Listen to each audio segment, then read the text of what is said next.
উনি সিট ছাইরা ক্ষমতায় আসুক, হে দুদল ভালো হয়, হ্যাঁ জনগণে চাইবই যে না হে ভালো কাজ টাজ দেশে ভালো করছে, উন্নয়ন করছে, তার আমরা ভোট দিবই। হে ক্ষমতা ছাইরা হেরা নির্বাচন আসুক। সরকার দল যখন বিরোধী দল ছিল তখন তো আমাদের চোখের সামনে এই সকলকে দলা করে পেট্রোল মেরে পুড়িয়ে ফেলছে এই সরকার দলরা। হরতাল মনে করেন যে এটা আঙ্গের লেগা ভালো নাই, গরিব মানুষের লেগা, সাধারণ মানুষের লেগা এটা আঙ্গের লেগা খুব দুর্ভোগ বেঁচে গেছে গা, চইলা ফেরা আঙ্গেল খাওয়া খুব কষ্ট পাইজা গেছে গা। অবরোধ দেয়, এটা দেয়, সেটা দেয়, কার কারণে?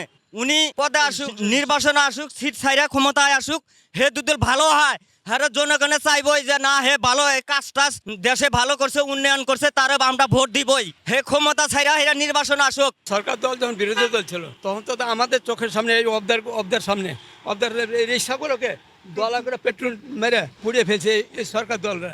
এখন যারা সরকার দলে ক্ষমতায় আছে তখন তো তারা এরকম অবরোধ দিয়েছিল, হরতাল দিয়েছিল। তো হরতাল অবরোধ কেন দেয়? যখন একটা সরকার যখন তার দাবি দেওয়া অনুযায়ী চলে না, জনগণের সুবিধা দিকে তাকায় না, তখন বিরোধী দল বাধ্য তখন হরতাল অবরোধ দেয়। আমার লাগবে 600 টাকা, আমি ইনকাম করতে হয় না 200 টাকা।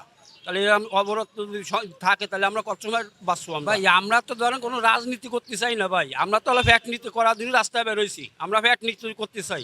নিতা মিতা ধরেন বড় বড় এমপি মিনিস্টার যাকে আমাকে দিচ্ছে কিছু খাতি। আমরা জীবনে রিক্সে গেলফোন চালাচ্ছি না, ঢাকার থেকে খুলনা যশোর চালাচ্ছি আমরা জীবনে রিক্স নিয়ে, কিন্তু তাতে আমরা যে বেতন পাবো আমরা চলতে পারছি না। জিনিসের উদ্যম কি 60 টাকা 70 টাকা আলুর কেজি, বউ সময় না খেয়ে বেড়ে থাকে। এই মাত্র ফোন করলো আমাকে, আলু কিনবো, তেল কিনবো, কোথায় টাকা দেবো আমি? এর জন্যই মানে সবাই আমরা দায়ী, গভর্নমেন্টও দায়ী, গভর্নমেন্ট টেক কেয়ার করলো, গভর্নমেন্ট যা করছে ভালো করতেছে, কিন্তু সব দিকে ভালো আছে, কিন্তু গরিবদের সমস্যা আছে। এই যে উদ্যম জিনিসপত্রের দাম, এই আর কি। বিএনপি একই কাজ করে, ঠিক আছে? বিএনপি আসলে গোল্লা গোল্লার কথা বলে, পরে আসে ক্ষমতা এসে ওনার মতো উনি চলে, ঠিক আছে? সাধারণ লোকের কথা ভাবে না কেউ। গভর্নমেন্ট যেটা আছে সেটাই থাক, ঠিক আছে? আমাদের চাওয়া আছে সাধারণ লোকজনের যে মানে যেগুলো নিত্য প্রয়োজনীয় জিনিসপত্র এইগুলো একটু নাগালের কাছে আনুক।